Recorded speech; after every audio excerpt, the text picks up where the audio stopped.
Before we get started on the Dharma talk, please join me in invoking the Buddha's name 3 times. Namo Shakyamuni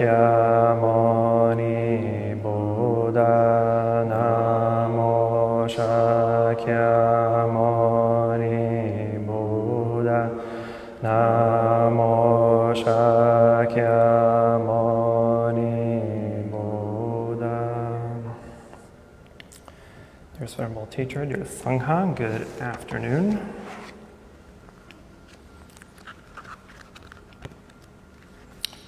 So during my last talk, we finished the Eightfold Path. My intention was to essentially follow the curriculum I give to new students. It's a 3-year program. So usually for my students, I give them the task of mastering the Four Noble Truths and the Eightfold Path in the first year of study. So essentially you are practicing and studying and meditating and contemplating on one path and one truth and one path per month, right? So that makes up the first whole year. And then the second year is all about the 12 links of independent or dependent origination. And again, one component for each month. And then the third year is all about meditation and advanced levels of meditation. So since I've completed the Four Noble Truths and the Eightfold Path, which took us half a year, almost a year, we're now on the 12 links, which I was contemplating on how I wanted to approach it, or if I wanted to approach it at all, since it's a pretty heavy topic. It can be very analytical, very philosophical, very psychological, and it's something that you really have to understand these concepts in order to actually apply them to your life. So it may be difficult for those who are new to Buddhism or unfamiliar with Buddhist practice to hear a talk on the links, because it may just sound like technical jargon.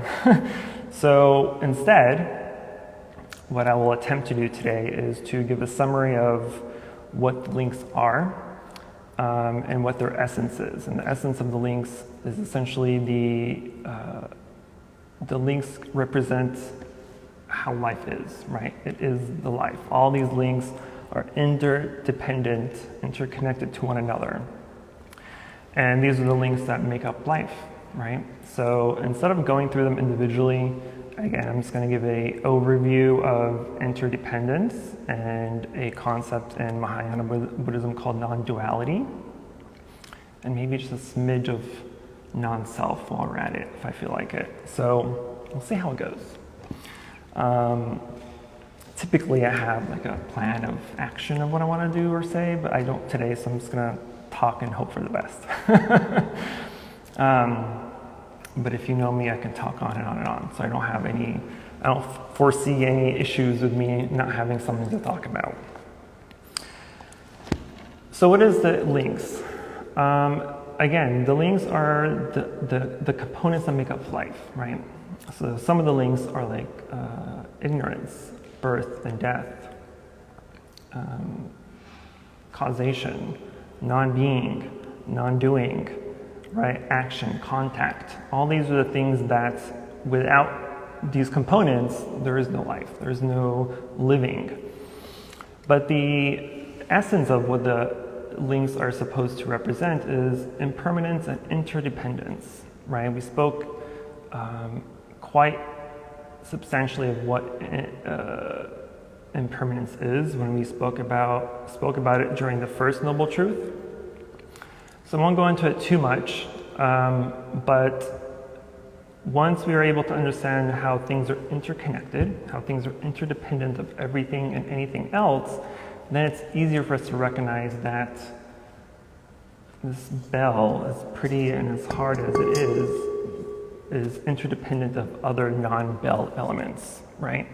And because it's interdependent with other non-bell elements, it is then impermanent, so it won't last, right? So when we're able to see things with impermanence and see things as interdependent, then it's easier for us to not attach to those things, not to attach to our desires for those things. Because that's essentially the second noble truth, is the cause of suffering. And what is the cause of suffering? The cause of suffering is our desire. But more importantly, it's the attachment that we have to our desires, right?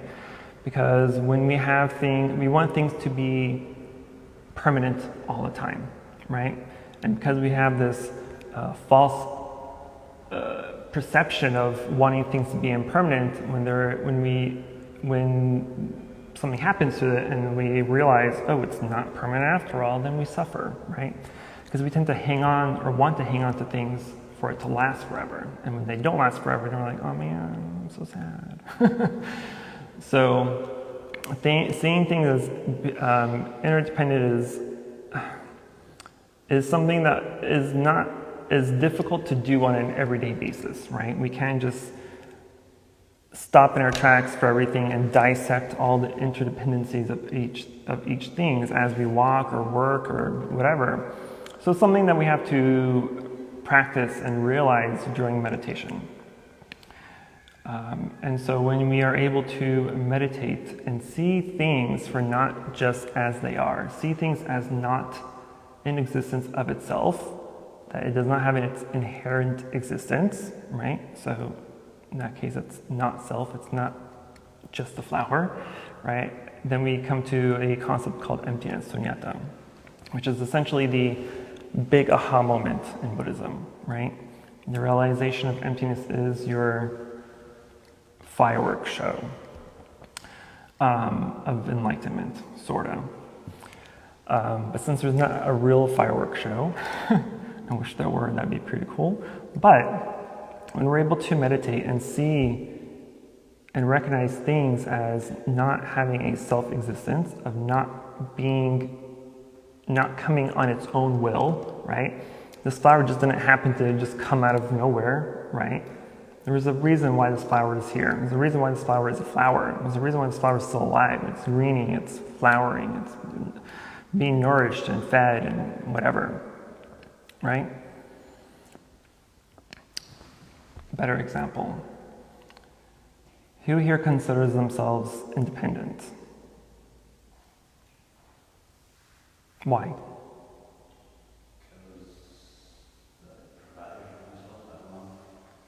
Right, that's typically the common answer. I have my own job, I have a house, I have a car, I'm dependent of my life. Are you though? No. So in Buddhism says there's no such thing as dependence. Everything's interdependent. If you were to take away your job, now you're jobless. Are you still independent? No, because your job is dependent on other dependencies. Your job is dependent on the services being needed or the products being made. It's dependent on the workers, it's dependent on the farmers, it's dependent on billions of other aspects to make that job possible. And if any of those components were to disappear, your job would never have existed, right? And so when we go around like, yeah, I have my own house, I have my own car, my bills are paid, blah, blah, blah, you're not independent. You're interdependent of other things. You're interdependent of things that are not dependent on their own. And so when we have like our retreat in a couple of weeks and we do our formal meal, we have a formal meal prayer. And in the prayer, we're not praying for the food, right? The food is here, that's great, it's delicious. But we don't pray to give thanks that we have food. We pray to give thanks to the aspects, dependencies that made the food possible. So in this case, we give thanks to the farmers, we give thanks to the weather, we give thanks to the earth, we give thanks to all the other things that made it possible for this food to come to be and be on our table for us to eat, right? And so when we start to look at things that way, and it's a difficult topic to kind of render because you also have to have some sort of knowledge of this emptiness concept. Because without knowing what emptiness kind of is, it's difficult to justify how things are interdependent of other things. When we say emptiness, we're saying that this bowl is empty. What does that mean? Not that this bowl is non-existent, that this bowl is not here, or it's nothingness, right? Emptiness is not nothingness. But emptiness just means that if you were to take any one aspect that made this bowl possible, like metal, right? Because this bowl is metal. If you took away the metal aspects of this bowl, right, and you took that sheet away, then the bowl is not there. Hence, it's empty, right? And so emptiness just means taking apart the layers of things that we call something. This is solid marble, right? We're like, oh, it's marble. Marble's in the earth. It's just there. It's always there. It's not just there, though. Now, marble is there because of the elements, the chemistry, the physics that made the marble possible to be, right? So it had other causes for it to become marble. And so we can't just say marble's in the ground. We can't just say rock is just there. It came out of nowhere. It came from somewhere, from other things that were not rock elements. And so when we come to this application, or when we come to this realization that things are empty and inherent of self-existence, then it's supposed to alleviate the attachment toward those things, right? Because that's one of the big parts of Buddhist practice, is to alleviate our attachment to things.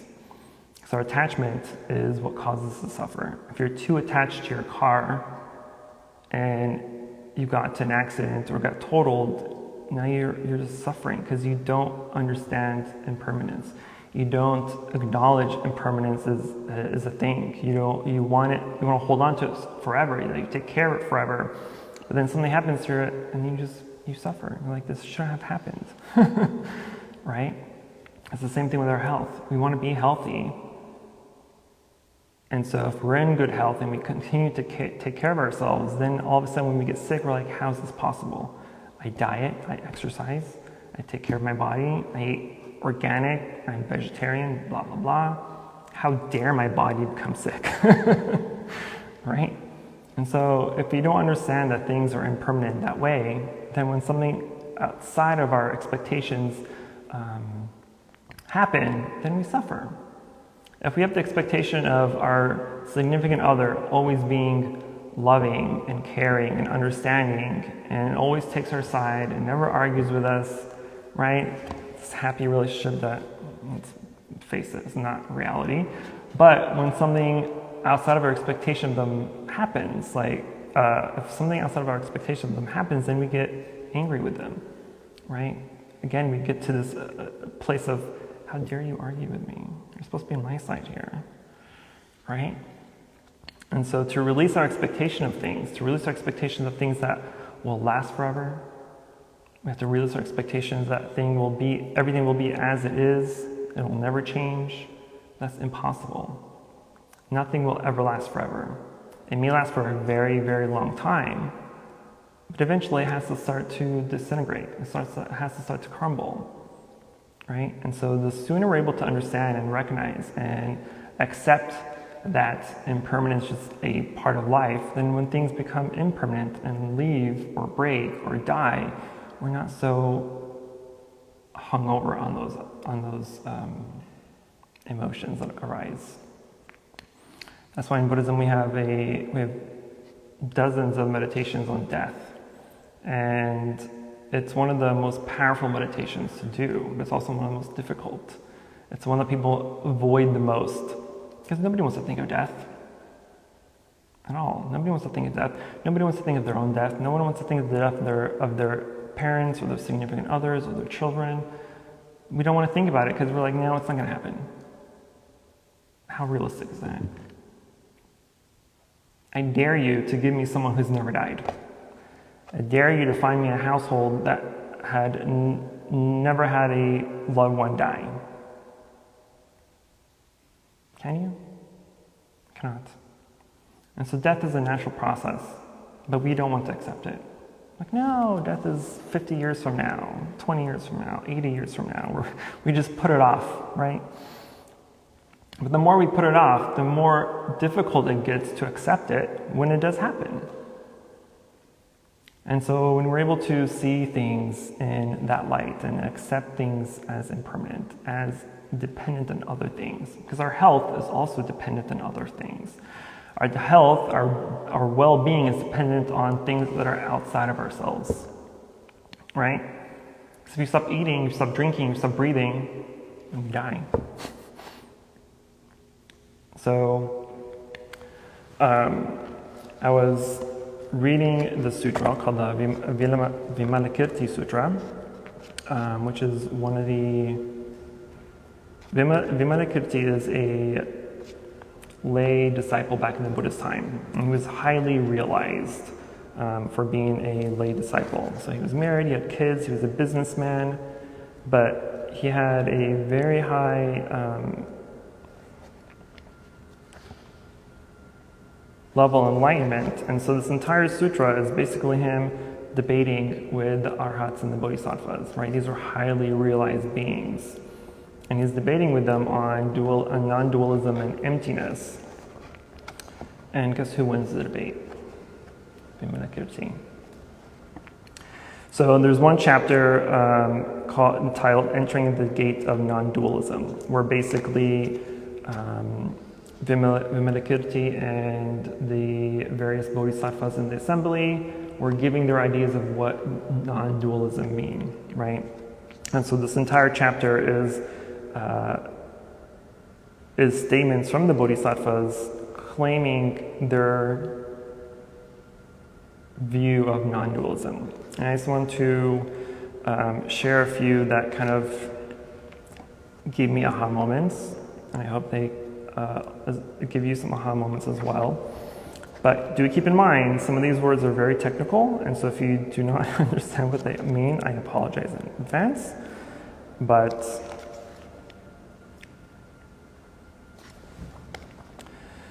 so in one of the sections, the Bodhisattva Superior Goodness said, "To speak of the activities of body, mouth, and mind is dualistic. These three activities are all marked by the aspect of non-action.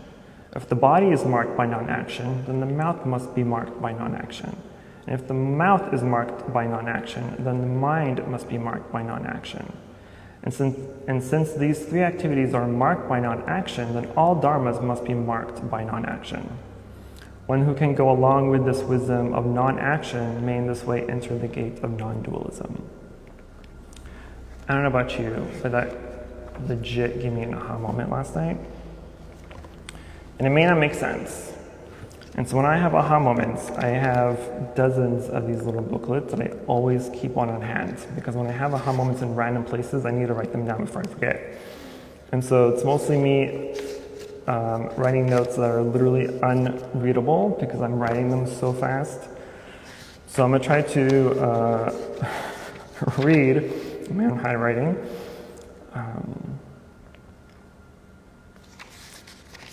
Attempt to share with you some of my. So this is my interpretation of that statement. Non-dualism, or dualism and non-dualism. Suppose that you pass, and I'm reading this verbatim, and I want you to know just how my mind is scattered because I'm not writing this in complete grammatical sentences. But suppose you passed by a shop window and you saw something that you wanted. Because there is a want, that means there has to also be an aspect of not wanting. If we took out the wanting, that means that you're left with not wanting it. It would be like you never wanted that. It would be like you never passed that window shop and you never had the desire to want the thing. Does that make any sense to anybody? Now that I read, I'm like, oh wait, maybe that really doesn't make any sense. Basically, non-dualism is you can't have one thing without the other. You cannot have right and wrong, yes and no, up and down, tall and short without the other. If something is tall, then that means there's something that is short, right? If something is pretty, that means there has to be something that's ugly. If something is alive, that means there has to be something that's not alive. And so that's what non-dualism is trying to teach us, that we need to look at things with equanimity and not judge things based upon our own perceptions of things. Because if I look at this orchid, yes, it's an orchid. If I look at this orchid, to me, this is a beautiful flower. I think it's a beautiful flower. But Alex may think it's the most hideous thing he's ever seen in his life. He may hate the flower, right? And so if I like it and he doesn't like it, then who's right? Who's more right? Who's more wrong? So we can't look at things dualistically. And so one part of what nirvana also means is the absence of ideas, right? Because we're constantly in a state of idea making. We're in a constant state of judgment. When we go out to the world, we see something we like, I like it. We see something I don't like it. He, she is pretty, he, she is ugly. He, she looks successful, he, she looks not successful. He, she is poor, he, she is rich, right? There's this constant judging of things, giving them one thing or the other. But if we take out that non-duality of things and simply just look at something as it is, so when I look at someone, we're not judging them as old, young, beautiful, ugly, we're seeing them as just a person made from non-person elements. Right? We think of ourselves as, oh, I'm Quang Tri, I'm a monk, I'm this and that. Are you? If you stop breathing, are you still who you are? If you're missing a lung, are you still who you are? If your heart is on the table, are you still who you are?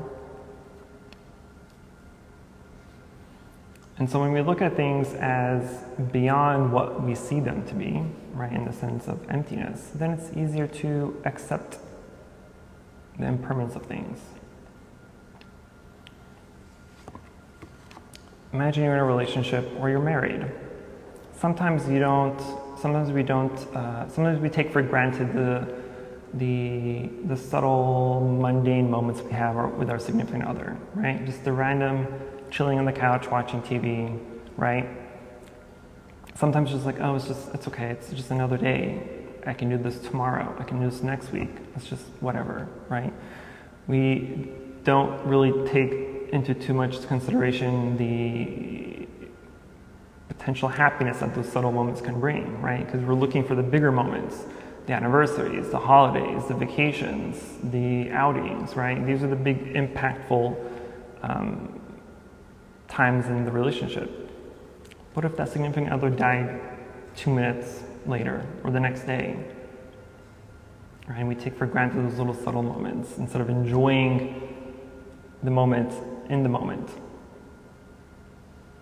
Right? Enjoying the moment in the moment. Basically living in the now. Being present. Enjoying what you have right now. And it's difficult sometimes, right? It's difficult not to think about the future. Because we sometimes have to. We have to think about what we have to, we have to think about our jobs, we have to think about our families, we have to take care of our children's school schedule, whatever, right? So there's things that for the most part, unavoidable. But if we hang on, what can make those negative is attaching ourselves or hanging on or clinging to those plans, right? So we have an expectation of this is what I'm going to do and this is what's going to happen, right? But when the time comes and those things don't happen according to plan, then you're like, no. This is supposed to happen exactly like this because I wrote it down, right? And we've all been through those situations. We've all made plans and the plans don't fall in place, right? But we still get upset about it. Because we're like, no, I made a plan. There's a list. You're not on the list, or this incident is not on the list.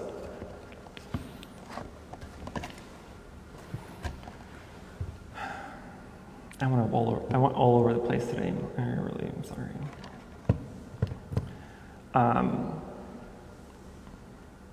But I wanted to kind of give that slight introduction of interdependence and non-duality because I'm going to go in and out of the 12 links over the next course of the summer.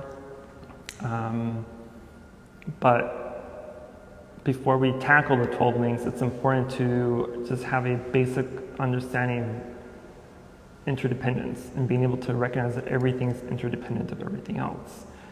And because of that, then we give it the designation of emptiness, which is a huge, huge topic.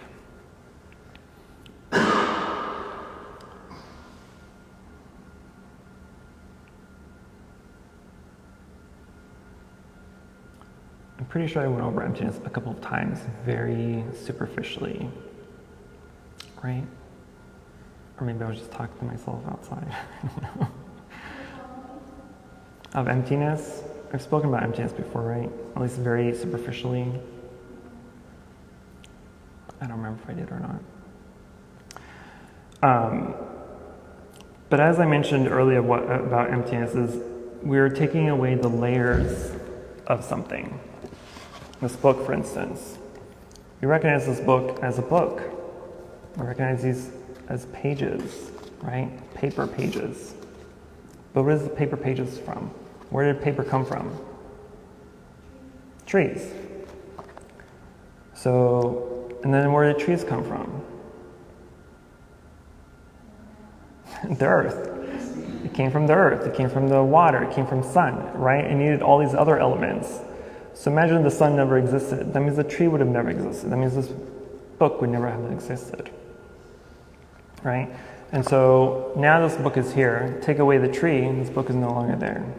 Now the space of where the book was is empty, right? Another way of looking at it is microphone. I'm looking for a microphone. Imagine this is a microphone. This is a microphone. If I were to take a battery out, would you still consider this a microphone? Does it still function like a microphone? It wouldn't, because there's no battery in it, there's no power, right? So the same thing with anything else. At what point does a microphone cease to be a microphone? How many parts do you have to take out for it to stop being a microphone? The same thing with anything else. At what point do you have to take out your organs before you stop being a person? At one point, do you start taking elements out of building blocks before it stops being a building or material to use for a building? Right? And so if you're able to take anything out of something, then it does not exist. It's empty. It's a very heavy topic, so I'm very sorry. But that's something, it's a heavy topic, but it's an important aspect to recognize during our practice, because it's a major part of our meditative practice. Again, meditating on that, it helps us recognize interdependencies of things. That way, it's supposed to help you become less attached to those things. Because if you're so attached to this bell, right, because it's a bell, it's pretty, it makes pretty noise, sounds. But if you take away any of the elements that made up this bell, then you have nothing to love, because the bell would not exist anymore. I hope that makes sense, because I'm going to stop talking now. Any questions, concerns, emotional outbursts? Yes, ma'am. So, when I meditate, sometimes there's this unpleasant feeling that comes out, like anger and things. And they're unpleasant, but it's not made up of unpleasant elements. It's made up of everything else. There's no getting rid of it. There's no like. Give me an example. So, sitting here meditating, and then this really sharp pain comes up. And I'm like, oh my gosh, like what is this? How do I get rid of it? Like, what is causing this? But just recognizing it as it is, and not reading into the story of it, then I'm able to kind of just move on. Maybe that sounds kind of like maybe when we add to the story, right? So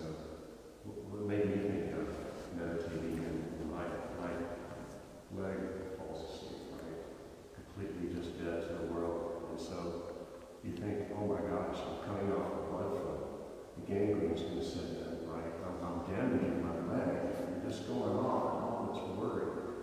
And you're just pressing on the nerve in your leg, and as soon as you move it within a few seconds, it's going to be your leg again, right? Yeah.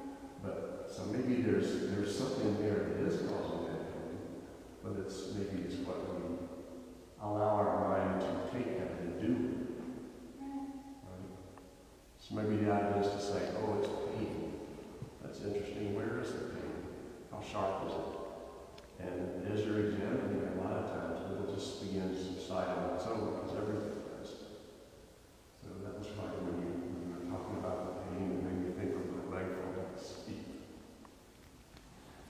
Is there sharp pain like physical pain, or are you talking like a mental anguish pain? For me, it's more mental anguish. I don't feel more physical stuff. Well, either way, something has to come from something else.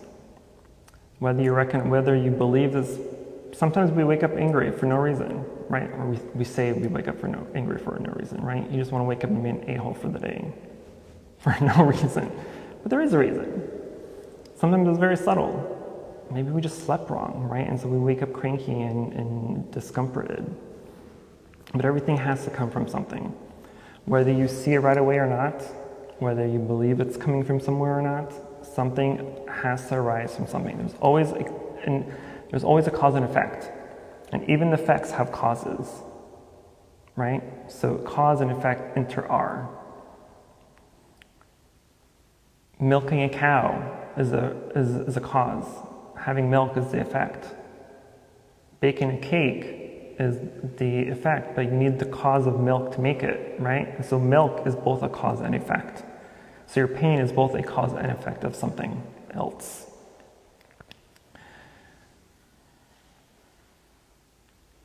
So when we say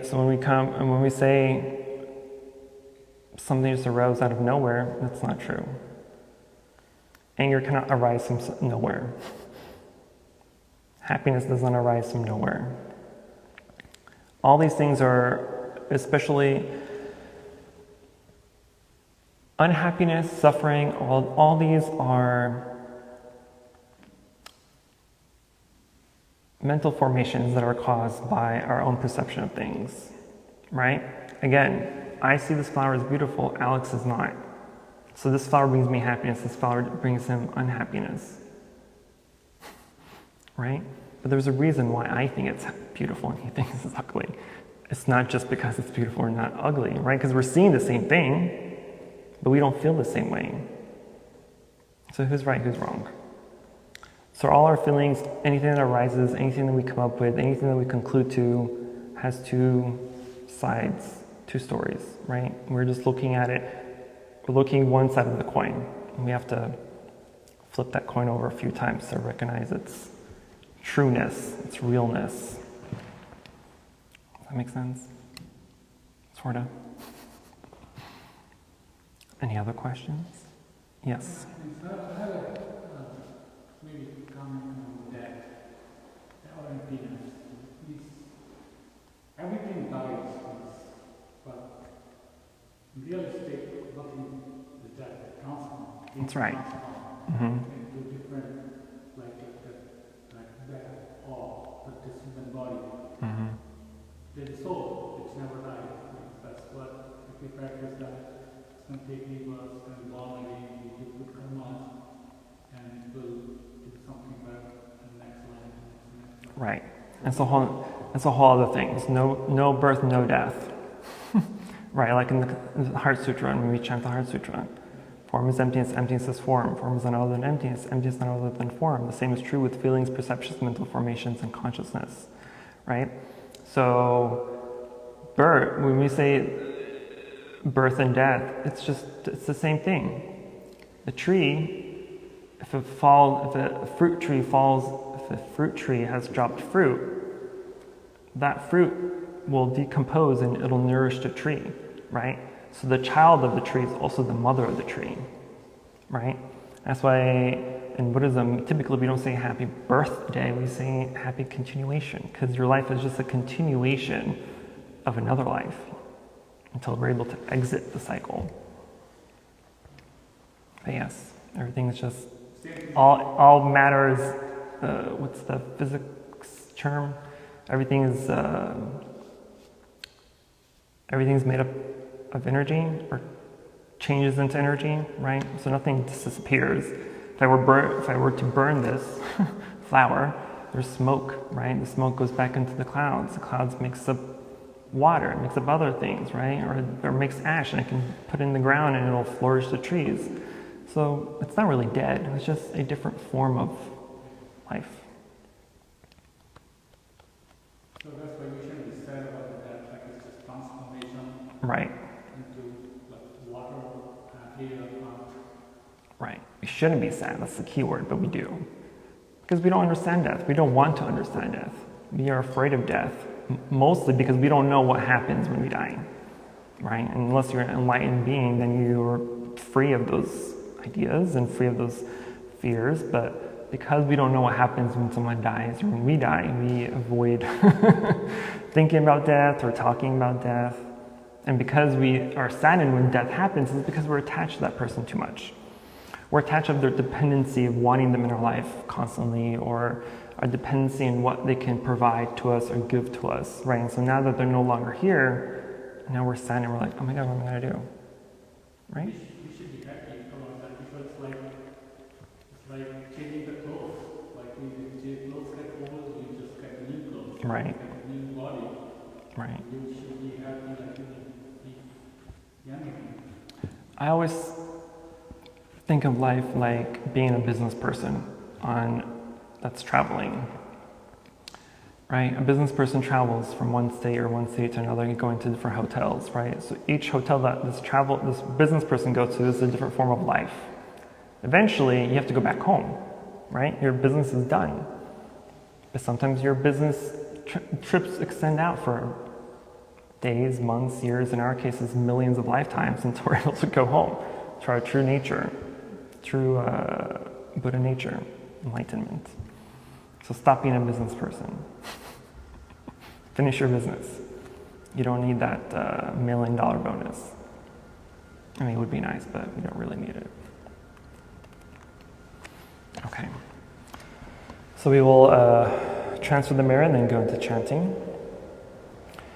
Namo Shakyamuni Buddha, Namo Shakyamuni Buddha, Namo Shakyamuni Buddha. For any positive karmic action we've accumulated here today, we wish to transfer the merit to all sentient beings and wish them full enlightenment.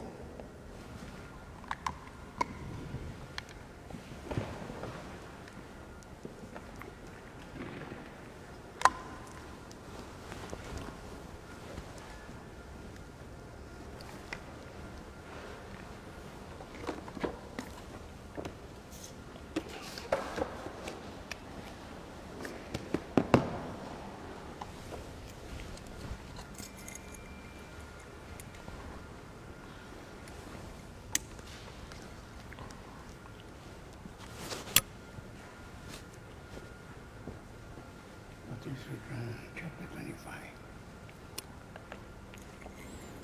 We will chant the 25th chapter of the Lotus Sutra, page 253.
earth herself, reflecting our careful effort, our wholehearted mindfulness, and the fruit of understanding slowly ripening. May we and all beings be companions of Buddhas and Bodhisattvas. May we awaken from forgetfulness and realize our true home.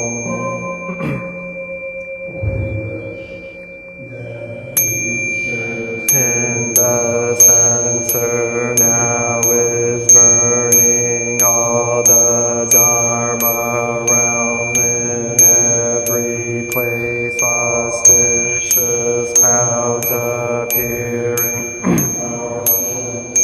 Intention thus fulfilling, as all Buddhas now show their perfect body. Homage to the incense cloud canopy, Bodhisattva and great Bodhisattvas.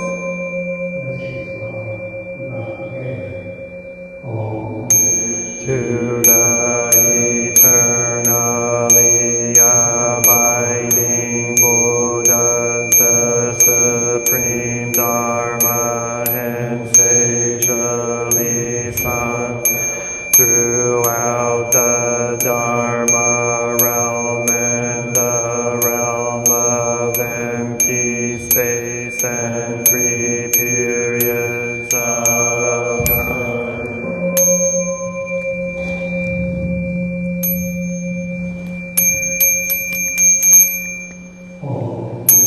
To the mental teacher Shakyamuni Buddha Maitreya, honored future Buddha Manjushri, great wisdom Bodhisattva, universal great conduct Bodhisattva, all Dharma guarding Deva Bodhisattva, and the glorious mountain assembly of Buddha and Bodhisattvas.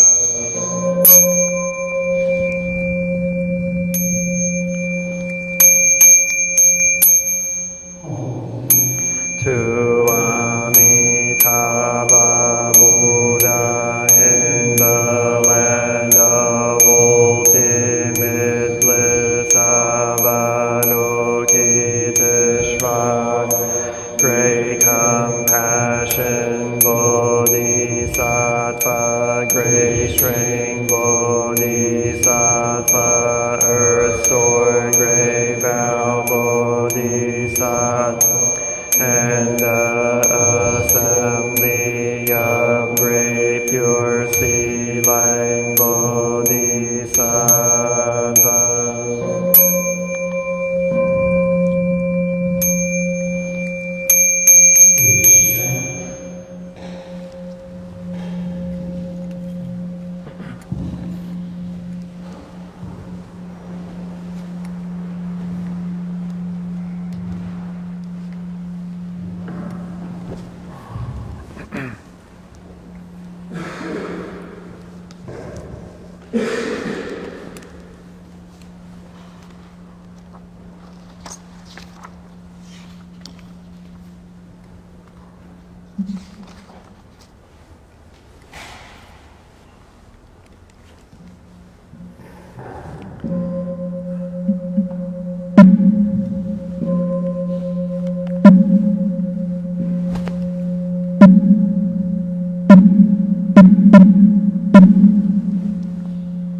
Re so re ma a so re so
Sangha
spoke these.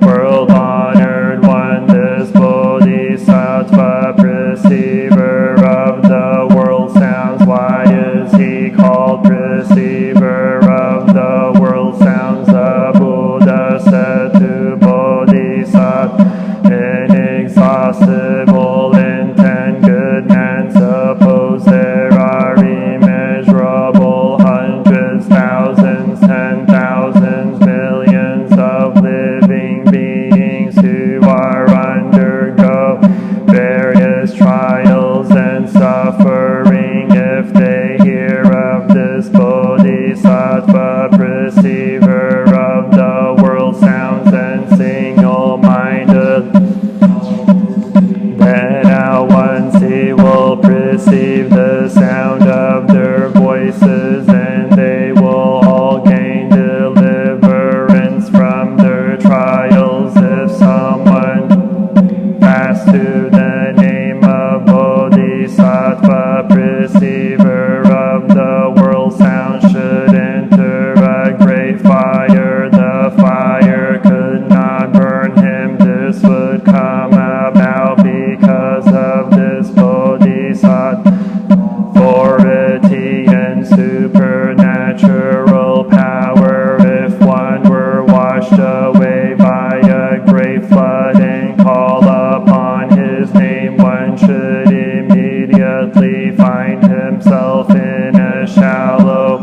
Suppose there were 100, 1,000, 10,000, a million living beings who seeking for gold, silver, lapis lazuli, seashell, agate, coral, amber, pearls, and other treasures, set out on the great sea. And suppose a fierce should blow their ship off course, and it drifted to the land of Rakshasa demons. If among those people there is even just one who calls the name of Bodhisattva, perceiver of the world sound, will be delivered from their troubles with the Rakshasas. This is why he is called perceiver of the world sounds. If a person who faces imminent threat of attack should call the name of Bodhisattva, perceiver of the world sounds, and the swords and staves by his attackers would instantly shatter into so many pieces, and he would be delivered. Though enough yakshas and rakshasas to fill all the 1,000 million full world should try to come and torment a person, if they hear him calling the name of Bodhisattva, perceiver of the world sounds, and these evil demons will not even be able to look at him with their evil eyes, much less do him harm. Suppose there is a person who, whether guilty or not guilty, has had his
offers them alms in the form of food and drink, clothing, bedding, and medicines. What is your opinion? Would this good man or good woman gain many benefits, or would he not inexhaustible intent reap?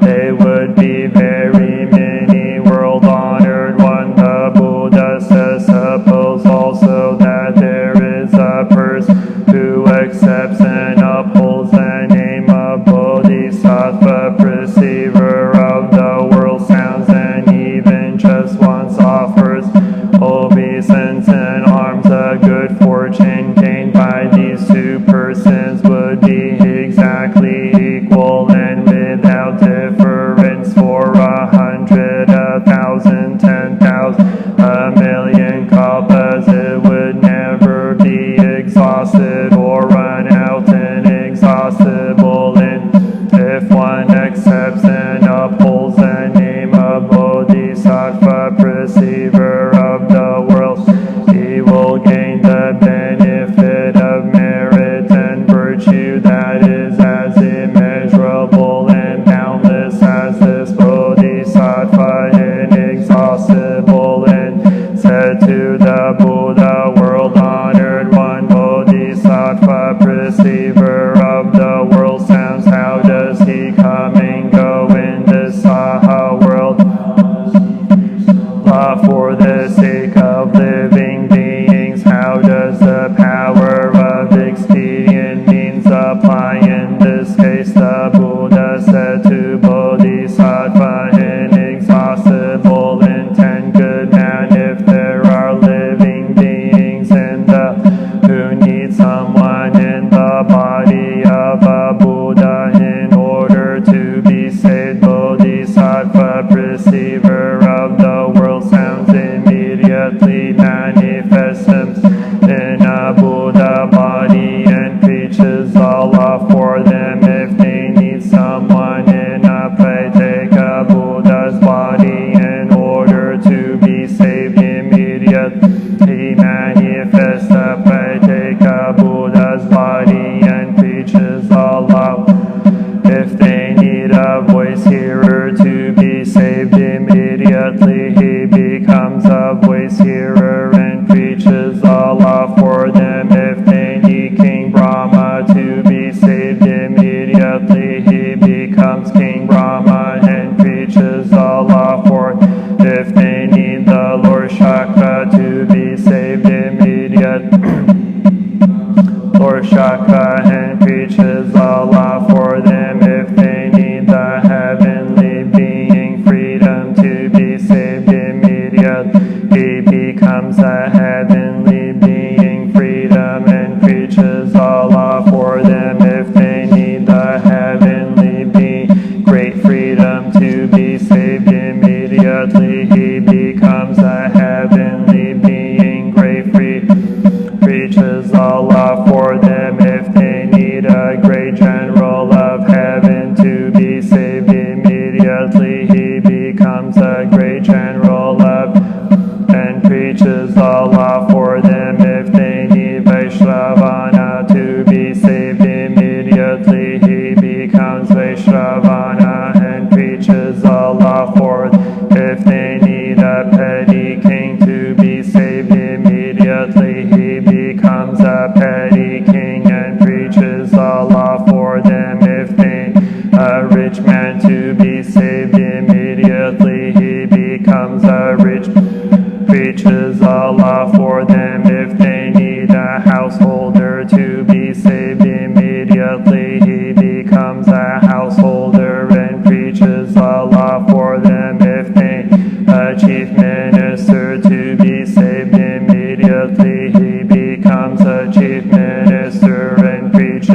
immediately he becomes all of these and preaches Allah for them. If they need a Vajra bearing God to beast, immediately he becomes a Vajra bearing God and preaches Allah for them. Inexhaustible in this Bodhisattva, perceiver of the world sounds, has succeeded in acquiring benefits such as these and taking on a variety of different forms, goes about among the land saving living beings. For this reason you and others should single-mindedly offer to Bodhisattva, perceiver of the world sounds. This Bodhisattva Mahasattva, perceiver of the world sounds, can bestow fearless on those who are in fearful, pressing, or difficult circumstances. That is why in the Saha world everyone calls him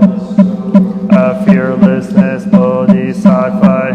Inexhaustible intent said to the Buddha, world honored one, now I have to Bodhisattva, perceiver of the world sounds, and he took from his neck a necklace adorned with numerous precious gems worth 100 or 1,000 pieces of gold, and presented it to the Bodhisattva, saying, Sir, please accept this neck of precious gems as a gift in the Dharma. At the time Bodhisattva, perceiver of the world sounds, was unwilling to accept.